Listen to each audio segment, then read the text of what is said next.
जय हिंद, नमस्कार, प्रणाम। और आज आप सबके बीच में बहुत दिन के बाद लगभग 3 महीना के बाद हम कोनो पोस्ट चाहे वीडियो डालतानी, कुछ कारणवश ना डालतानी। हम आज गाना हम लेके आए मेरी राम मंदिर के ऊपर।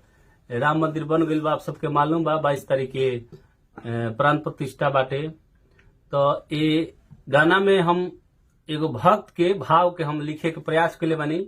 आप सबके पहले गाना सुने लोगे आ कमेंट में बताए लोग कैसा लागल हो।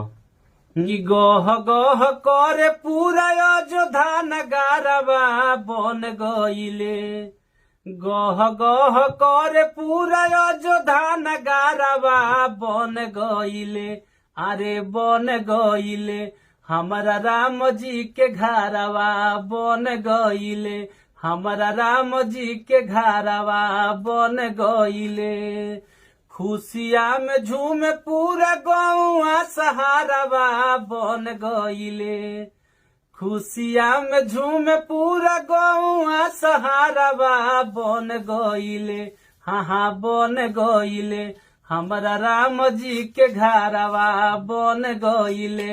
हमारा राम जी के घरवा बन गईले। कि मचल देखो सोर बाटे सगरो जहानवा। अरे पूरा हो गईले हमार सोचल सपनवा।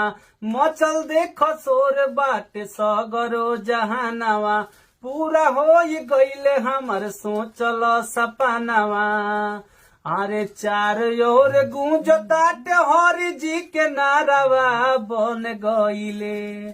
कि चार ओर गूंजताटे हरि जी के नारवा बन गईले।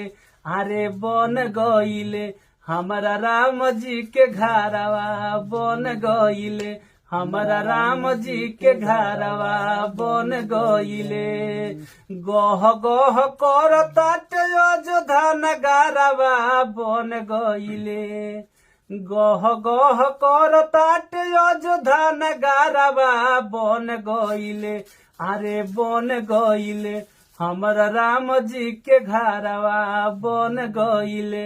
हमारा राम जी के घरवा बन गईले। खुशिया में झूमे पूरा गौआ सहारवा बन गईले।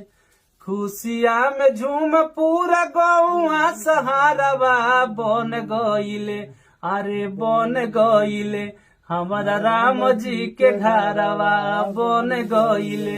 हमारा राम जी के घरवा बन गईले। हमारा राम जी के घरवा बन गईले। हमारा राम जी के घरवा बन गईले। वंदे मातरम।